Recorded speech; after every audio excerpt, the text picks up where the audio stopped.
Selamat pagi anak-anak, semoga kita semua sehat dan dalam lindungan Tuhan.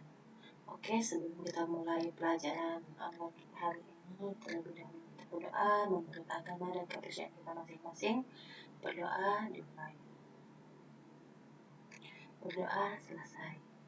Ini kelas 10 AP ya. Berarti kalian sudah ada yang kenal sama ibu, karena ibu sudah memperkenalkan diri sebelumnya di MPLS. Oke, ibu kenalkan kembali, nama ibu Mas Riana Watilasa. Kalian bisa panggil ibu, Bu Ana. Nah, untuk 1 tahun ke depan kita akan bertemu di kelas dengan membawa mata pelajaran teknologi perkantoran. Oke, kita langsung masuk ke materi ya. Bab 1 yaitu mengenai teknologi perkantoran, otomatisasi perkantoran, dan virtual office. Nah, jadi setelah kalian mempelajari ini, diharapkan kalian mampu menjelaskan apa itu konsep dari pekerjaan perkantoran, apa peranan dan manfaatnya, bagaimana sih konsep dan manfaat dari otomatisasi perkantoran, dan apa juga manfaat dari konsep dan manfaat virtual office, gitu ya. Oke, langsung masuk ke materi yang pertama, yaitu mengenai konsep teknologi perkantoran. Jadi, teknologi itu adalah ilmu yang mempelajari tentang keterampilan yang dapat mewujudkan sesuatu yang rasional. Sedangkan kantor itu adalah tempat berlangsungnya kegiatan kantor atau pekerjaan kantor. Jadi kalau dua kalimat ini kita hubungkan, maka teknologi perkantoran adalah ilmu yang diaplikasikan dalam kegiatan perkantoran, baik berupa pencatatan, penghimpunan, pengelolaan, melipat gandakan, mengirim, menyimpan, dan lain sebagainya yang berhubungan dengan administrasi perkantoran. Terus, bagaimana sih perkembangan dari teknologi perkantoran dan apa pengaruhnya? Nah, jadi perkembangan teknologi perkantoran itu seiring bertambahnya teknologi juga. Maksudnya, ketika di zaman sekarang teknologi yang semakin wow, itu secara nggak langsung perkembangan teknologi perkantoran juga terjadi. Nah, emang dari mana kita bisa mengatakan teknologi perkantoran itu sudah mengalami perkembangan yang pesat? Bisa kita lihat, awalnya mesin-mesin perkantoran itu dia bersifat mekanik. Dalam arti tidak menggunakan listrik atau baterai, tapi sekarang sudah hampir semua teknologi perkantoran itu menggunakan yang namanya listrik, gitu dia. Dan secara nggak langsung, ini mempermudah pekerjaan dari si administrator atau pekerja kantor, gitu kan, jadi multifungsi. Oke, contoh simpel, contoh sederhana ibu kasih di gambar ini. Coba perhatikan ini gambar apa? Yap, benar, ini printer. Printer yang sebelah kiri atas itu adalah printer zaman dulu, dan yang kanan bawah itu adalah printer masa sekarang ya kan, zaman now. Jadi tahu nggak perbedaan dari kedua printer ini? Ya benar, dulu printer itu hanya bisa mencetak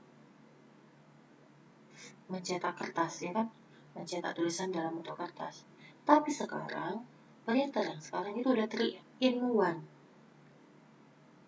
bisa men-scan, bisa mencetak, dan bisa melipat gandakan.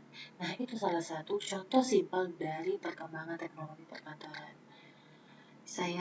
Kita juga bisa lihat itu nanti di komputer. Dulu komputer itu besar-besar banget tabungnya. Sekarang komputer itu tabungnya slim, gitu dia. Udah LCD. Jadinya udah LTD jadi. Karena perkembangan teknologi tadi, maka segala sesuatu itu berubah dan semakin efektif dan efisien pastinya. Gitu dia. Kenapa dilakukan perkembangan teknologi? Karena memiliki dampak positif. Oke, mari kita lihat dampak positifnya. Pertama, dari sumber daya manusianya. Kalau kita lihat dari sumber daya manusia, terjadi peningkatan mutu kerja. Benar, karena teknologi itu menuntut kita semakin ahli dan terampil, sehingga kualitas kita, mutu kita sebagai pekerja itu akan meningkat. Gitu dia. Yang kedua, meningkatkan kedisiplinan kerja. Udah pasti. Dan penghasilan pegawai juga semakin mantap gitu dia, karena adanya peningkatan pengembangan di teknologi perkantoran. Yang ketiga, itu meringankan tenaga dan pikiran pegawai. Iya benar, ingat konsep dari perkembangan teknologi itu adalah membantu meringankan pekerjaan, gitu ya. Sedangkan kalau kita lihat dari prosedur kerja, pertama itu mempercepat dan mempermudah jelas. Kalau semua cepat dan mudah maka akan lancar. Dan penyederhanaan prosedur kerja jelas. Kalau semua udah cepat, udah mudah, udah lancar, maka semuanya bisa kita katakan sederhana, gitu ya. Kalau kita lihat dari hasil kerjanya, udah pasti dong kualitas makin baik. Ukuran, size, dan kualitas itu sama karena menggunakan mesin, gitu ya. Dan hasil atau output dari produksi kita itu bisa meningkat karena teknologi tadi, gitu ya.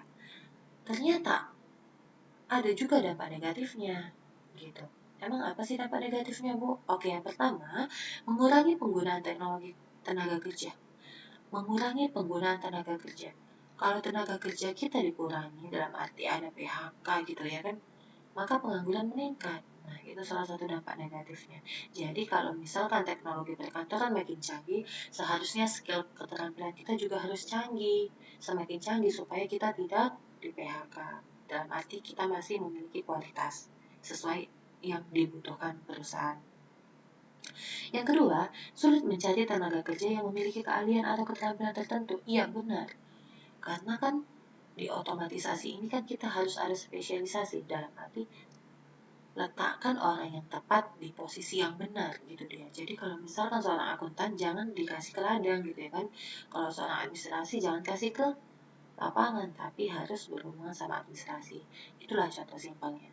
Jadi sangat susah mencari pekerja yang memiliki keterampilan yang diinginkan perusahaan. Yang ketiga, menimbulkan rasa ketergantungan pada mesin. Benar, contoh simpelnya. Dulu sebelum ada handphone, kalau ada perhitungan kita itu hitung manual kan. Jujur, kita itu pasti hitung manual. Tapi sejak ada handphone, ada kalkulator, 1 tambah 5 pun kita nggak bisa. Kalau bisa pakai kalkulator langsung gitu. Jadi kita ketergantungan pada mesin itu gitu dia, atau teknologi itu. Yang keempat, teknologi yang dioperasi itu kan namanya mesin, pasti ada suara dong. Dan biasanya suara itu akan mengganggu pegawai di kantor itu yang sedang bekerja. Nah, itulah dampak negatif dari penggunaan teknologi perkantoran. Nah, apa sih tujuannya teknologi perkantoran itu kita punya, kita adakan? Maka fungsi yang pertama adalah, tujuan yang pertama adalah pemanfaatan yang seefisien mungkin atas uang. Ingat, tujuan dari teknologi adalah mempermudah atau mengefektivitaskan dan mengefisienkan yang namanya pekerjaan kita. Karena kalau pekerjaan itu efisien, udah pasti uang semakin sedikit dikeluarkan, terus waktu semakin singkat, dan lain sebagainya. Yang kedua, pemeliharaan kecepatan dan ketepatan prosedur kerja. Ya, karena ada teknologi, kita bisa mengatur seberapa besar kecepatan kita dan ketepatan kita dalam memproduksi barang. Yang ketiga, itu meningkatkan produktivitas. Jelas dong. Karena ingat, semakin cepat berarti semakin banyak. Itu dia. Nah, yang kedua, kita akan membahas mengenai otomatisasi perkantoran. Jadi, apa sih itu otomatisasi perkantoran? Otomatisasi itu adalah penggunaan alat-alat yang tujuannya meringankan pekerjaan. Ingat, meringankan pekerjaan. Dan apa-apa aja alat yang bisa atau yang lazim digunakan di perkantoran untuk mempermudah pekerjaannya, itu yang kita bagi menjadi 3 kategori. Kalau kita lihat dari segi penggerak, itu dibagi menjadi 2, mesin manual dan mesin listrik. Mesin manual itu berarti tidak berhubungan dengan listrik atau baterai, sementara mesin listrik itu udah pasti berhubungan dengan listrik. Contohnya mesin manual adalah mesin tik, contohnya mesin listrik adalah kalkulator, komputer, dan lain-lain. Kalau kita lihat dari cara kerjanya, itu terdiri dari mesin mekanik dan mesin elektronik. Nah, mekanik itu berarti tidak berhubungan juga dengan yang namanya listrik. Berarti contohnya mesin tik, mesin jahit gitu ya. Sedangkan mesin elektronik itu adalah yang berhubungan dengan listrik. Contohnya komputer, printer, gitu dia. Kalau kita lihat dari fungsi, teknologi perkantoran itu dibagi menjadi 6. Pertama, untuk mencatat bahan, itu contohnya mesin tulis. Untuk menghimpun bahan, itu contohnya pemotong kertas. Untuk mengolah bahan, itu contohnya komputer kan mengetik. Untuk melipat gandakan atau memperbanyak, itu contohnya mesin fotokopi. Untuk mengirimkan bahan, berarti bisa telepon, bisa email.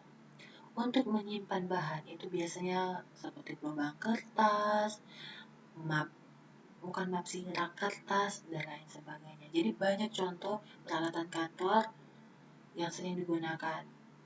Nanti di tugas, Ibu akan suruh kalian tuliskan contoh-contoh dari alat kantor yang sering digunakan kecuali yang Ibu tampilkan di slide gitu ya. Oke. Otomatisasi teknologi perkantoran itu siapa sih yang akan menggunakan, Bu? Emang penting banget ya? Ya jelas dong, karena tujuannya mengefisienkan dan mengefektivitaskan, maka pasti ada pelaku yang membutuhkan itu gitu. Oke, ada 4 Ibu bagi. Yang pertama itu manajer. Manajer itu menggunakan teknologi perkantoran untuk mengolah data sumber daya perusahaan. Contohnya, berapa sih listrik yang dikeluarkan bulan ini? Berapa sih gaji karyawan yang dikeluarkan bulan ini? Berapa sih keuntungan kita bulan ini? Nah, itu semua kan harus diolah dengan menggunakan teknologi perkantoran seperti komputer. Seorang profesional, itu contohnya akuntan, itu juga membutuhkan nama teknologi perkantoran. Ngapain ya? Untuk melakukan kegiatan profesional dia gitu. Contohnya itu kayak melakukan kegiatan ketatarusahaan, buat laporan keuangan, dan lain sebagainya. Sedangkan untuk sekretaris, nah ini biasanya nih kalian calon-calon sekretaris ini nanti kalau udah tamat. Amin.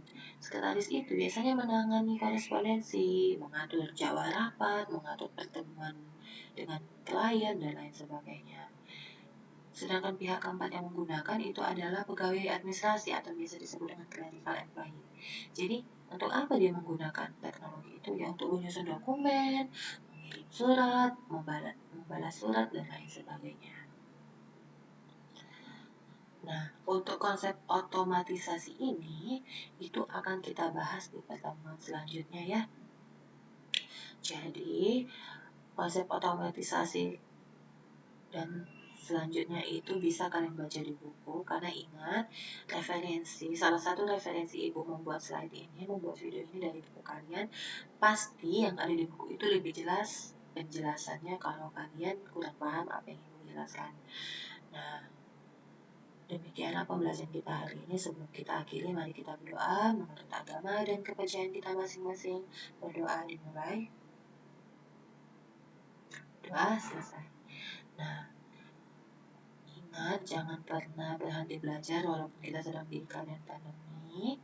Tetap belajar dari rumah, tetap jaga kesehatan, tetap berprestasi, dan sampai jumpa. Dan doakanlah supaya pandemi ini cepat berlalu, supaya kita bisa tetap muka. Karena pada hakikatnya belajar itu lebih enak tetap muka dibandingkan video seperti ini, ya nggak sih? Nah, akhir kata Ibu ucapkan selamat pagi, semangat belajar, dan salam cerdas.